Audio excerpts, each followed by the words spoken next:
with the great legendary Tommy Jitterbug. Your name is known from north, east, south, west, out of London. You're all over the place.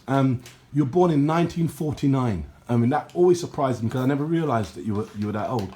But you have a real deep history on the streets. I mean, tell us a bit about your story. Where you grew up, where your parents from? Where were they from? You talk about an history on the streets. My father was from West Africa, Lagos, Nigerian, and he came to London in 1928, 29, I think, and he met my mum, who was from Chelsea, Fulham Broadway, a white woman, and they got together at a time of racialism. They weren't allowed to be together. There was a time in London where racialism was really up there, and they raised 9 of us, 5 girls and 4 boys. And, I was really, grateful to my mum and dad for how they tried to raise me. But I came against the discipline and the respect that my father brought to his own. I disregarded that in the way I chose to grow in the life that I had because of certain incidents that took place around my mum and dad. I saw men calling my mum a nigger lover because she married a black man, spitting on her. My father had to go to work with a weapon, and he wasn't a violent man, but just to get to work and to get home to provide for his family. So, it wasn't a good time growing up in the early 50s and 60s. You went to Borstal when you were about, your first sentence was like when you were about 14, 15? 1964. I was given 6 months to 2 years for cutting a man's throat.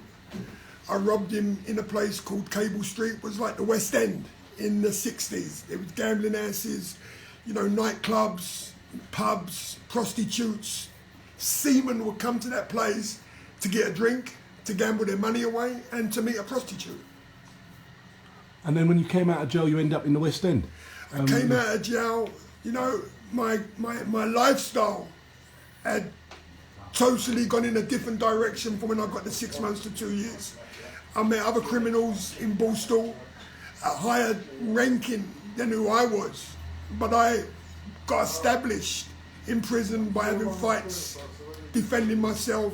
You either was a goer or you was a getter, and I made sure I was a getter, and people went for me. And when I came out of Borstal, I was still in the East End, still learning my trade at 17, and as time was going on, I progressed from robbery with violence to going into bank robbing, to robbing armoured wagons, because of the group of people that I was associating myself with. And you were around West End, West Central London. I mean, in the early 60s, you were shadowing like the Krays? I met the Kray twins in the East London. That's where they were from. They were from the East End of London. The Richardsons were from West London, and they were my role models.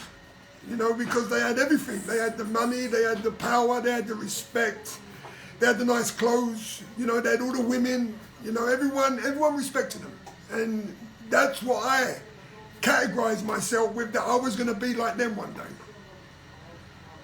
You eventually had a run-in with Rankin Dread. I mean, that's where a lot of people kind of got to know you. I mean, your confrontation with Rankin Dread. How did that happen? Before I met Rankin Dread, I'd heard about Rankin Dread. He was raping women. He was bullying his own people, black people, and he was known as a very violent person. And by the time I met him, I was already established on the streets with that respect. Scully, shut the door for us, please. Yeah, with that respect.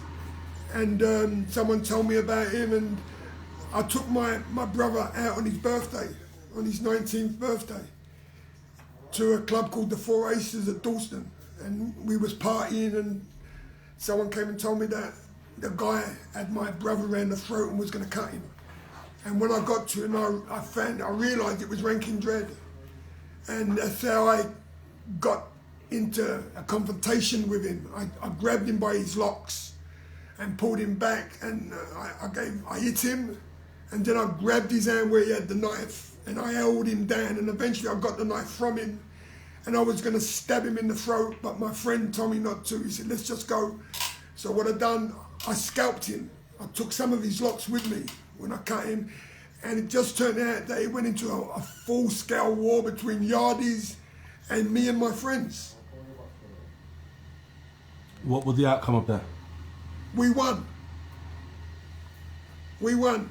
No, they run, and I got my brother into a taxi with my sisters, and then I went to my lockdown where I kept my weapons, and I took a pump-action shotgun, and we came back to Dalston, and we went looking in all the blues dances for this guy, and I thought I saw him on the street because I saw these dreadlocks, and I told my friend to let me out the car, and he drove past him, came back on him, and the guy ran towards me with a knife, and I had the pump-action shotgun, but I never took the safety off, and when I tried to pull the trigger, it wouldn't happen, and eventually I've had to hit him with the butt of the gun. I smashed him on top of his head, and it opened up his head like a melon, and he was knocked out. And from that we went to all the dances because it wasn't Rankin Dread, it was just a dreadlocks guy, and we blew up a couple of blues dances. And from that, you know, he wasn't a problem to my circle of people. You bucked up on him in the Grove as well a couple of times. Nothing happened. Nothing took place. It was his place to make the first move because I'd already dealt with him. I cut his locks off, and he's with his people. And Ladbroke Grove, the people in Ladbroke Grove know me. They know what sort of person I was, and he never made the move. How did you turn your life around? Just a quick summary. In 1994. In 93, sorry, on the streets of King's Cross, I'm ready to commit suicide. You know, that transition from a bank robber to a drug addict totally almost destroyed my life. In 88, comes out of prison, leaves my girlfriend who's got my daughter Justine and goes to King's Cross, and I'm on the streets, you know, trying to survive with this addiction. And on the 13th of July 1993, a man from America who was an evangelist, his name was Art, he comes to me and he says, Tommy, Jesus Christ has a plan for your life and he loves you. And he tells me about the transition of his life from the life he was living as a hitman, and how God changed his life. Hitman for who, where? Mexican Mafia in Los Angeles. The Mexican Mafia are established prison organization. They run the streets from prison. And he was one of their hitmen. He was an assassin. And he shared this with me, and you know, I just couldn't get my head around it, but I thought, what have I got to lose? I've tried everything and nothing's worked. So on the 13th of July 1993 at 7:30 in Argyle Square, King's Cross, I said the prayer to become a born-again Christian.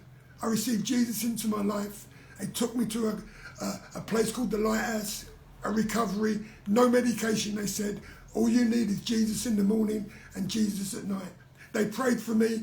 28 years on, I have not been sick one day of my addiction. I was a 15-year heroin addict. I also had HIV that went into full-blown AIDS, hepatitis. I was dying of a disease that no one had a cure for. The medical industry said there was no hope for me. They gave me 6 months to live. Today, from 44 to 71, they can't find a disease in my body. And now I'm a licensed minister, traveling the world, ministering to broken families, drug addicts, prostitutes, to let them know there is hope in Jesus Christ.